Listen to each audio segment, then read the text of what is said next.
So, hello from a beautiful little garden here in Bali. Last night I was journaling, sitting in a lovely little restaurant here in Bali, kind of outdoor restaurant as many of them are here.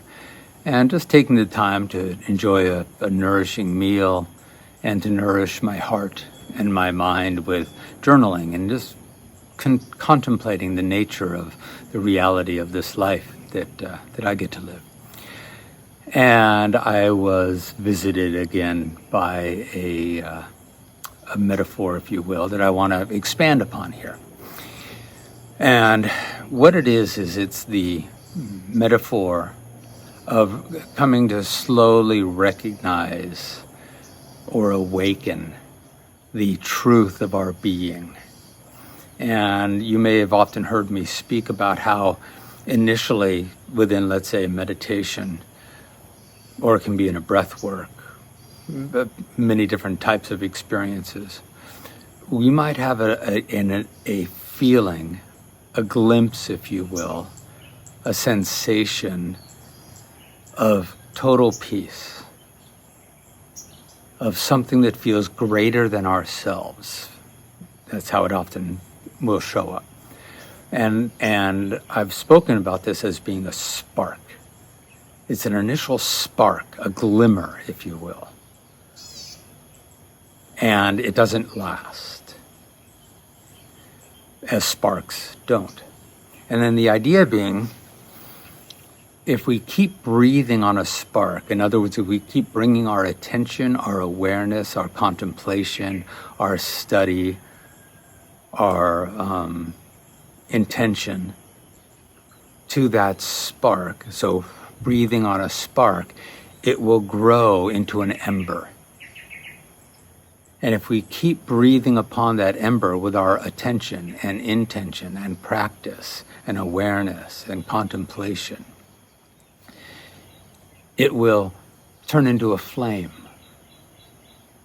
And if we keep fanning that flame and feeding that flame with awareness and contemplation and intention and practice and study, it will turn into a fire and keep feeding the fire. Eventually, it will just become this fully illuminated sun, if you will. So I was working with this last night, just sitting with it. And I want to walk you through it briefly here in this little quick share. A spark, that initial sitting in a meditation and feeling a sense of, oh my God, there's a freedom, there's a boundlessness, there's an essential something that isn't this personal self.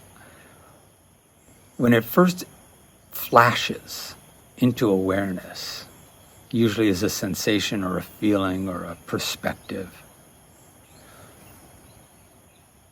we try to grab it. Ooh, that's it. That. And then we try to grab it. And the issue with that is a spark is a spark of light within darkness. There's a darkness, and a dream of self, a veiled, a self that is veiling the truth, the light of our being. That self, that dark, we're going to call it a darkness for now. Not necessarily that it's bad or evil, but it's not the light. It's a veiled, clouded self. The spark is a spark of truth, a spark of light within that darkness. And we go, oh yes, that's it. And we try to grab it. Who's the one trying to grab the light? The one that isn't the light. So immediately upon trying to grab it, as if it's other, the one who is trying to grab is now dominant, is now active. And therefore, we are identified with the dark and not that spark of light. So we practice feeling the spark and just allowing it. Just staying with it, not trying to grab it, not trying to get it, not trying to hold on to it. Because anyone who is trying to hold on to it is identified as other than it. And here's the key. That spark is you. That's a brief awakening of the essential nature of you, the light, the truth. And if one tries to grab it, then you're identified as the one who isn't it. So that's a fun thing to be with and contemplate. Now let's say you do stay with it and you practice and you notice that spark again and you don't try to grab it, you just notice it. It might come and go, and you're in the coming and the going, but you're not trying to grab and hold on. You're just being with, just being. That's what the spark is, being. And then it becomes an ember, which means it's a bit more sustained. It's not as fleeting. That's what sparks are. They're a spark of light within the darkness. Now you've got an ember, and it's glowing, and it's casting a little bit of light. It's casting a little bit of light. Faint, dim, but a little glow. And we want to be with the glow. Noticing that there's a lot of darkness around the glow. That's okay. I'm not identified with that right now. I'm just being with the ember, feeling it, allowing it, not trying to do anything with it, not trying to grab it, not trying to become it. You already are it. It is just awakening. The truth of you is beginning to awaken from a spark that is so fleeting to a more sustained ember, but it's dim. And we bring our awareness, we bring our presence, our contemplation to who am I really? What is the essential nature of being when the story of self is diminished, when that veil of self, that cloud of self falls apart, the light can emerge. That's what's happening. It starts as a spark, now it's an ember, but there's still a lot of darkness around it. And then it becomes a flame. You've fed it enough now that it has some, that's its energy. That's what feeds it, is awareness. You've given it more awareness. You've given it more attention. You've brought it into attention, into awareness again and again and again, and that's what feeds it. Now it's a flame. Well, a flame, like a candle flame, is only going to illuminate a small area around it. But it's more than that spark. Now it's a sustained little flame. You don't need to do anything with it. You don't need to try to make it bigger. You don't need to try to do anything with it. Just notice, oh, there's a sense of self that's a little bit more sustained. It's still small and there's still a lot of darkness around it. That's okay. Be attentive to the small flame. And recognize as a small flame, it's flickering and wavering. And if there's a strong wind of condition, of triggering, of life being difficult, it might blow this flame out. You need to relight the flame with another meditation, with another moment during your day to stop and drop back and feel into an essential self, an essential nature of being. And that lights the flame again. And another wind will blow it out, and then you do it again, you light it again with another meditation, metaphor of self, awareness, contemplation, inquiry, and you light the flame again. And after a while with doing this again and again, now that flame is a fire. Now imagine it's like a fire in a clearing out in the forest somewhere, and it's a big fire. And you're feeling like, wow, this is just burning, it's just going, it's there. And you notice that the light it casts is much greater and much bigger. You feel safe in it. You feel like it's more enduring. A wind can't blow it out as easily. Something coming out of the darkness can't threaten it so much. But there's an edge. There's an edge. You still notice it as being a container. It still has a limitation. This bonfire can only cast its light so far. And you do notice that there's an edge, and on the other side of the edge there is still darkness. So that feeling can be, yes, I'm safe in this while I'm attentive to it. But it only is so big, and just outside of it, there still seems to be threats. Because there's still darkness, there's still shadow, there's still things that can hide in the shadow. There's still emotions that might arise, and triggers that might arise, and fears that may arise, and doubts that may arise from the shadows, from the conditioned self.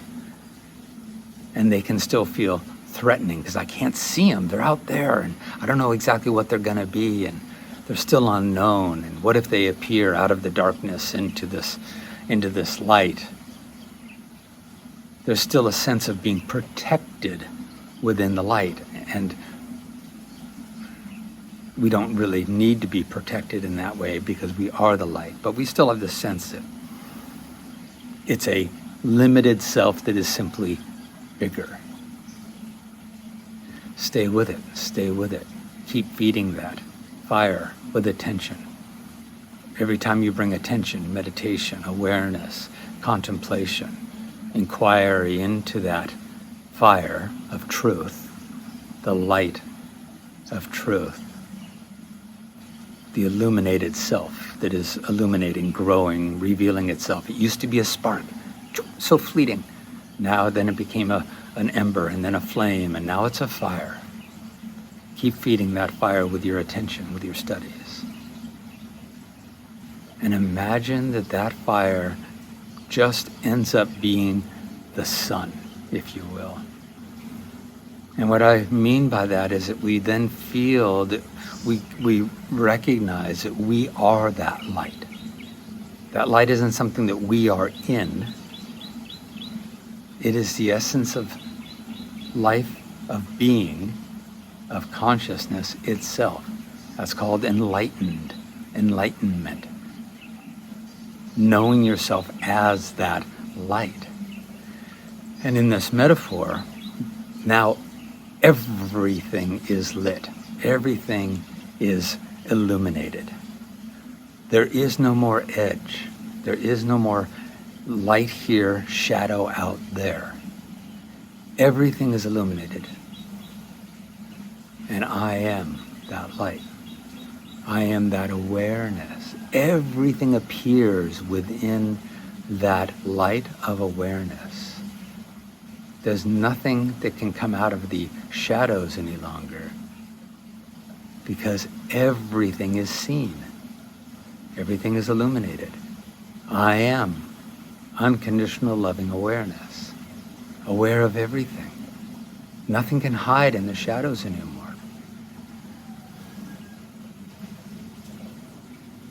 That is what an awakened state, if you will, feels like. No matter what appears, it appears within the light of awareness, of love. It is seen for what it is. It can be seen as a programming, a conditioning, a thought, a belief, an old pattern.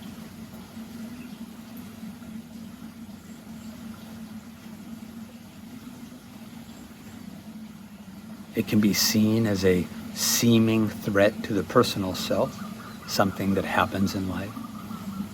But it's all occurring within the illuminated self, within the truth of unconditional loving awareness. That is what we are. When that is awakened, when that is fully illuminated, there's nothing that can appear within it that feels so threatening, unless it's threatening to the bodily self. But to the idea of self, to the sense of identity, the identity is already established. It is the awareness. It is the unconditional loving awareness. That is the identity.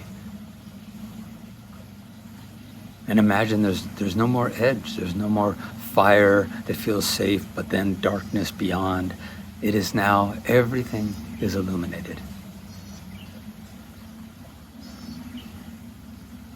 Everything is appearing within the presence of the light of loving awareness.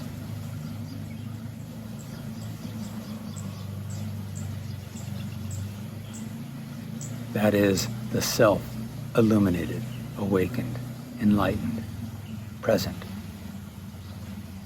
And we keep feeding that with contemplation and awareness and inquiry and conversations and study and meditation.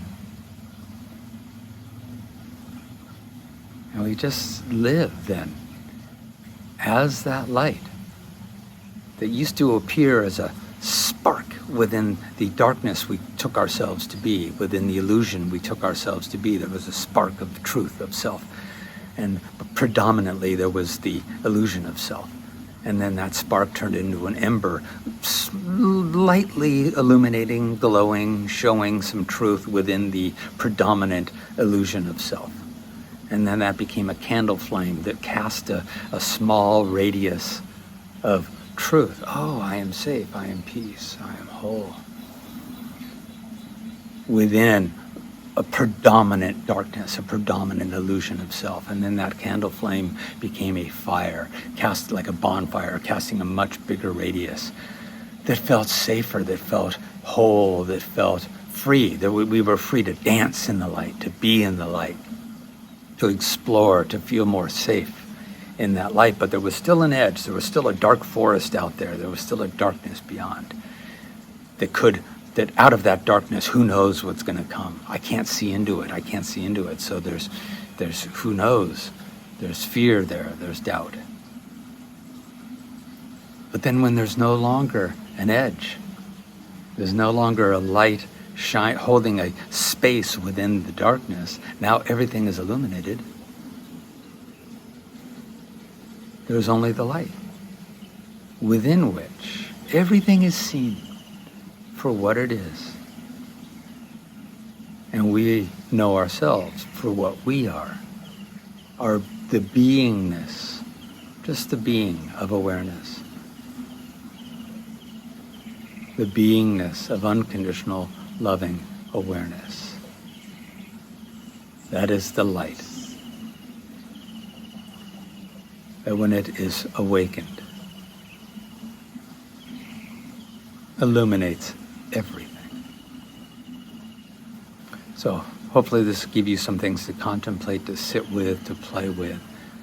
Remember, if you're in that spark stage, where just there's a little spark of awareness, you may try to grab it, and it may fade. And just recognize that what's happening is the false you is trying to grab a moment, an inkling, a spark, a glimmer of the true you, the true light.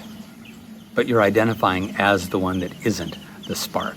So of course the spark dissipates because the predominance of identity is with the one who needs it, who needs to grab it. Yeah. All right, show up, play and come to satsang. We'll have more of these discussions. You can ask questions. We can explore deeper. And thank you for being here in the oasis. Much love. All right, bye-bye.